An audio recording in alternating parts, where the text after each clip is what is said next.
Hello everybody, this is John Dishong. I wanted to spend a few minutes just share with you some of the cars I own. They're all 60s Mustangs.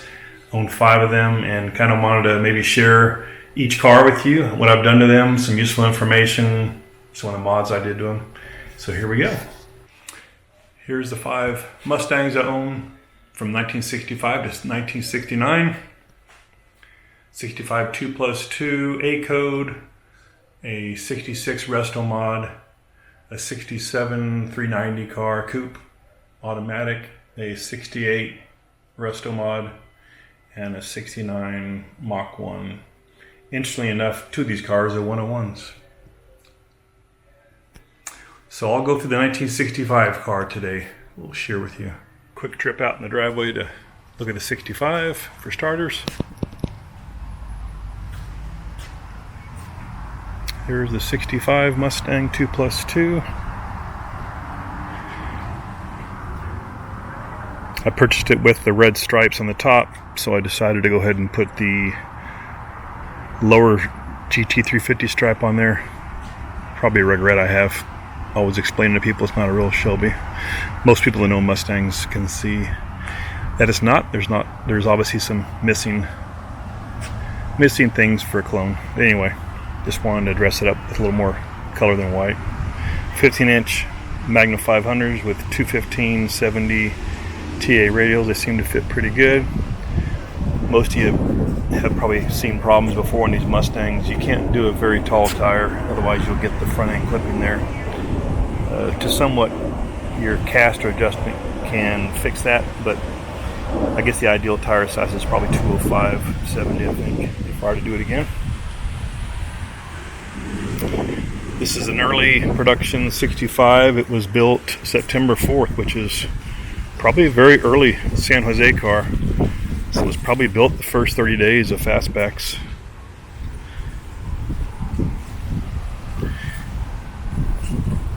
Got a backup camera. Let me share with you some of the noteworthy signs of an early production 65.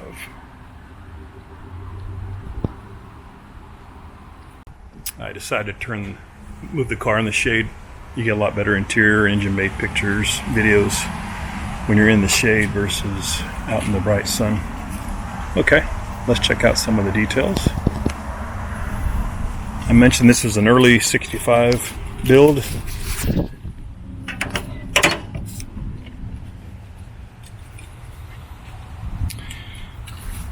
Okay, this is an A code. Most of you all know, if you follow Mustangs, the VIN number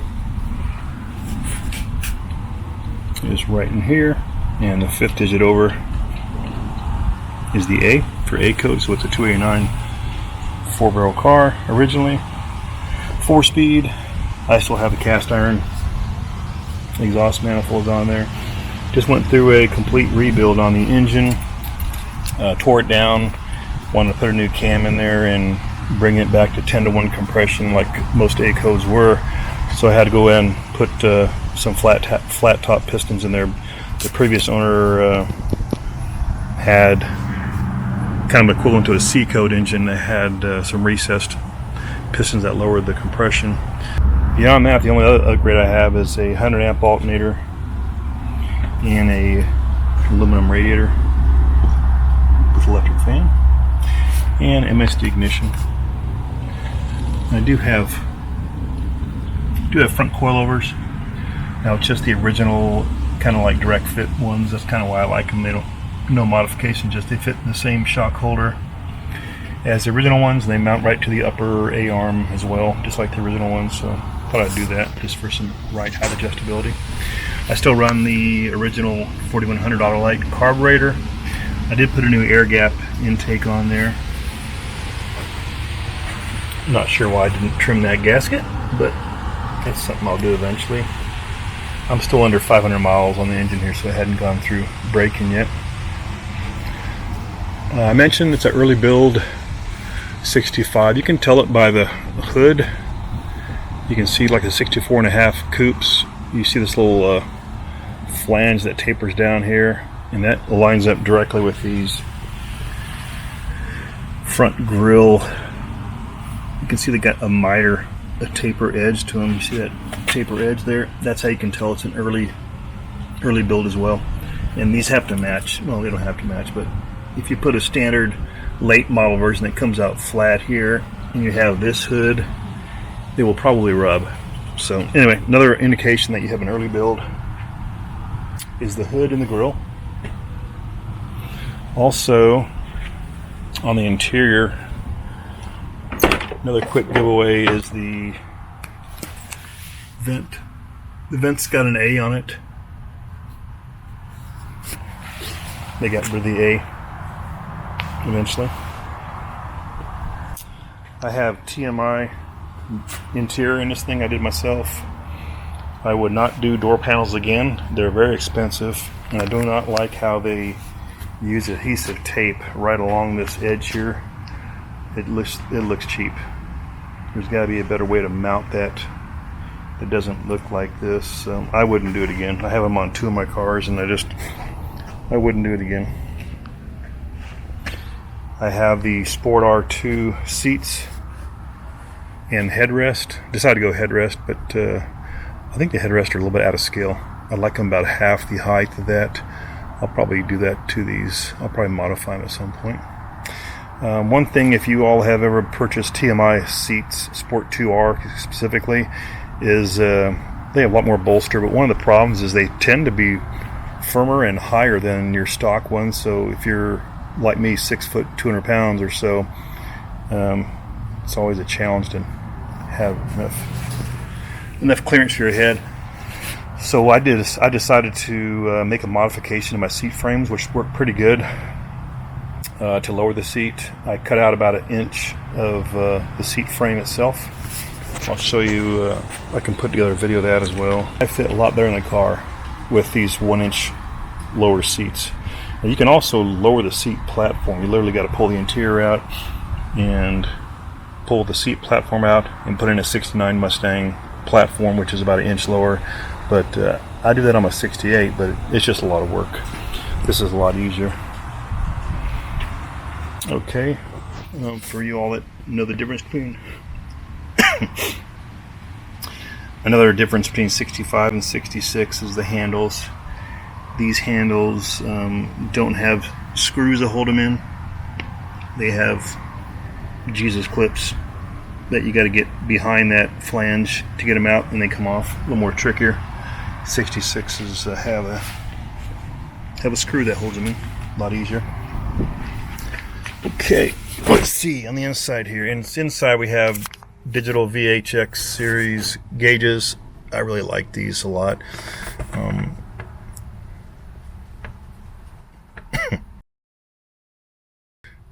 I decided to go with the 65 GT dash bezel because it resembles a 66. 66 would have this continuation of the band all the way around the perimeter. 65 GTs, you can always tell because it stops at the upper portion there. And if you do that, then you get your radial gauges. And you also got to buy the matching glove box door as well. But I do like the Dakota gauges. Built-in tachometer. That's kind of small, but it does work. Nice backlit, very easy to read at night and even daytime actually.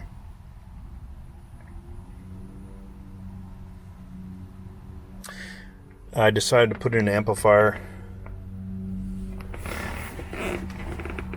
This is a simple modification. I bought a replacement console, short style, so I could build my own head unit box there.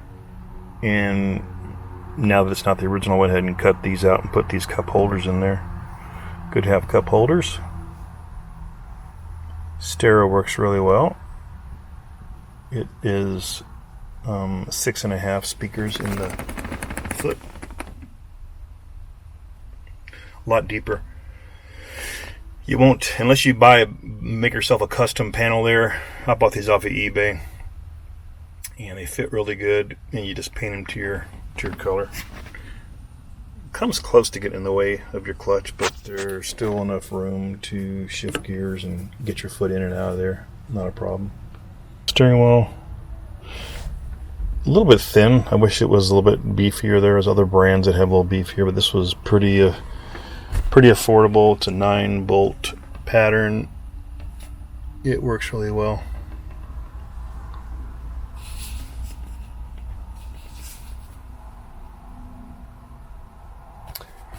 I still kept the shag in here. I don't know why. I got it from the other owner. I'm a third owner, I believe. And it had 69 Mach 1 seats in this thing and all kinds of weird shag carpet. And I just decided to kind of keep this until I feel like pulling it out. It does bring in some smell though. Original dash has a crack here. And as most of you all know, 65 does not have these drop down flanges around the radio. That's the difference between a 65 and the 66 dash. So it goes straight across, and it also has these metal trim right there that holds that lower panel up in there. So the radio gives me Bluetooth streaming, so I stream right to my radio.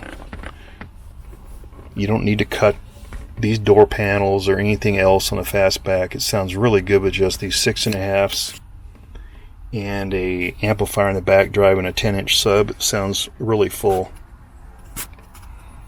Let's see if I can get this to kick on.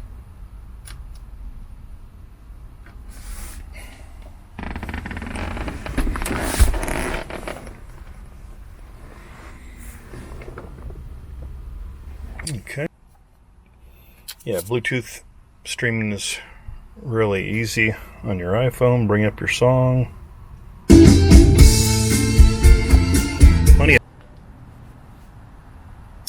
So that's 65. Let's go with the trunk. I'll show you the subwoofer. So it's a 8-inch sub on this one here. Built me a tuned port box and just threw in some carpet. I'll have to do a little better job here eventually, but for now, takes up some of your trunk space in a Fastback, of course. So you have to sacrifice that. On my 69, I use a different approach. I can share that with you. Okay, so overall, not a bad solution for a good sound without chopping up your car. If any of you all want a car show sign, my brother and I make these signs here.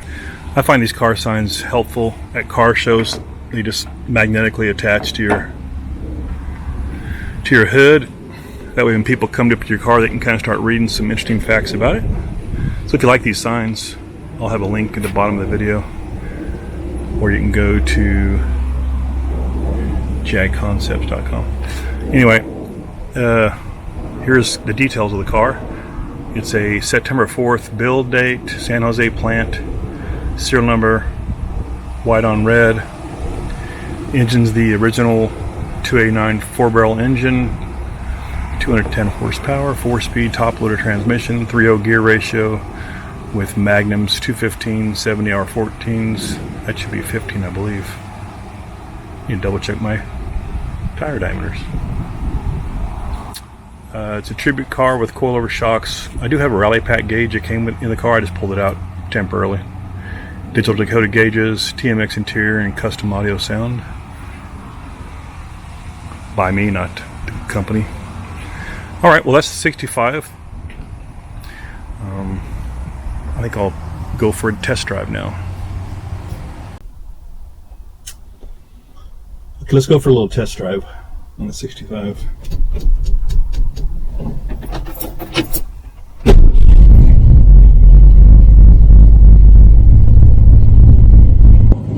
I mentioned it had a fresh overhaul on the original engine, and given all the problems with flat tappet cams, hydraulic cams you hear about, I was really nervous about which cam to put in the engine, whether I should do a conversion to a roller or not. And once I went through all the cost analysis, it just became not worth it. It probably would increase my engine overhaul by $3,000 by the time you buy aluminum heads and that. So I decided to kind of keep it more like it as is. I had the heads gone through, valve job. I put in dual springs, resurfaced the heads. I put in screw-in rocker arm studs versus the press-in. That's because the cam I'm running, I decided to run a Howard's cam. It's probably 510 lift, approximately a little over 500 lift intake exhaust, and probably 290 duration. It's just got a little lope to it. And I wanted the valve train to be able to hold up to that, so nothing real crazy, but it's fun. Sounds good, runs good. I still have 3.0 gears in the back, so it's not going to run really well until I get my 5-speed in here and some taller gears. Anyway, let's go for a quick run. This car still has the factory single bull mass cylinder and 4-wheel drum brakes, but the drum brakes work pretty good, actually.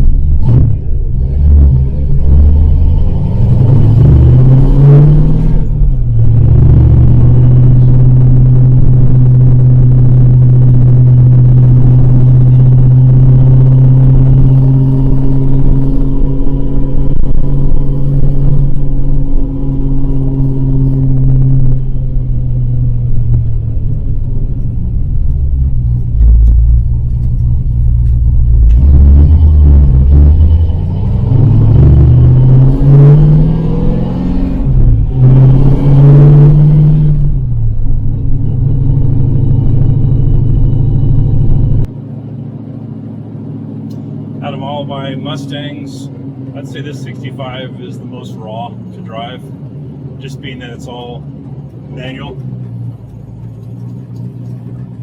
Plus the 65, 66s, they tend to seem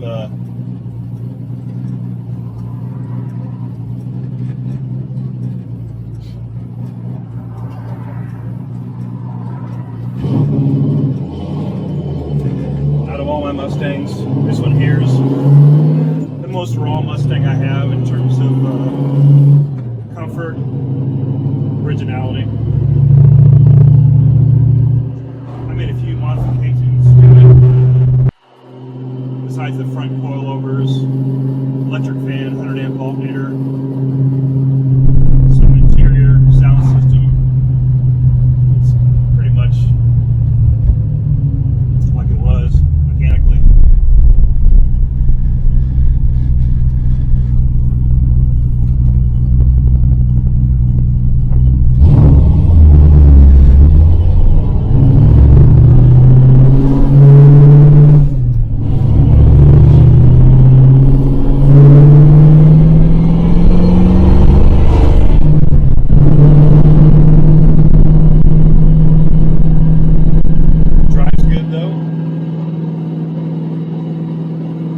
Brakes work really well for drum.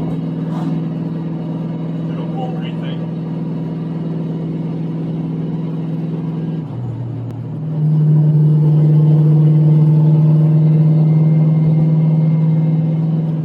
Hopefully in 2025 I do a few modifications, such as roll the window up. Might be a little easier to hear me. 2025, I hope to do some upgrades on it. I'd like to do air conditioning, power steering, for starters. Eventually put a TKX 5-speed in here and go with taller gears. In the meantime though, it's still kind of fun to drive around.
drive.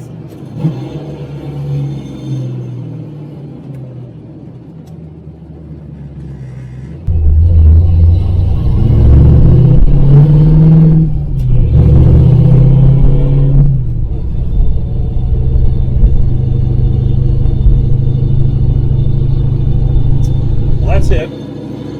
This is the 65 Mustang, 289 4-speed, 3.0 gears, Dakota Digital VHX series, gauge set, front coilover shocks, fresh engine overhaul on the 289, electric fan.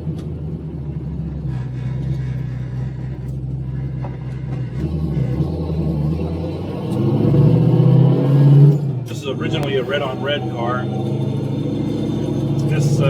This car has bright red interior. They had two different colors of interior, but this is the bright red interior. I'm actually considering going black on this car next, but we'll see. Paint's in decent shape for now, so we'll keep it. I got enough projects to work on, so I'm not too worried about making more work for myself.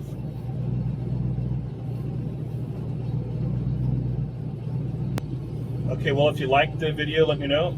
And if you have any comments or questions, just ask them below. See ya. I mentioned for the 65, I did some custom modifications to the seats, lowered them by 1 inch. Let me show you how I did that. I got a seat I'm working on right now I can share with you.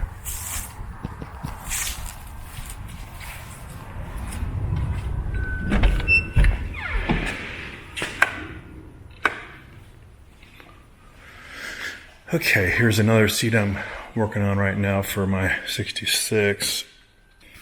This should look familiar. This is the lower portion of the 65, 66, and 67 seats. They're all interchangeable. 68s look a little different. So you just have to make some cuts right here and right back here, both sides obviously, and this support brace goes right, and this support brace goes right back to here. So that should look familiar, like that's original height right there. So all I'm going to do is cut this down by 1 inch, make some cuts back here, weld it down a little lower there to reduce the height, and that way you'll have these hog ring clamps here still available. And anyway, that's the modification. Junior welder can do that. If you can't, it wouldn't be expensive to go bring it to a welder to do some quick cuts and weld them back up. Anyway, I find this mod the simplest thing to do and absolutely necessary if you're 6 foot or taller, and especially if you put those TMI Sport R2 seats. It's really a good mod. On my 68 here, I put in the TMI seats as well, and I did not cut the seats down, which forced me to put the whole interior, rip the interior out. And this has the 69 seat risers, which is about 1 inch lower than the 68s. Anyway, that's another option, but man, it's a lot of work to turn the whole interior out. I'll do a video on this car here sometime. And then I have the 66 here real briefly. This is I'm going to put in some custom seats here, and that's what these seat frames I just showed you. That's to lower the seats in this car, and then I'll just pull these out and lower them as well for a different car. Anyway, that's the cars.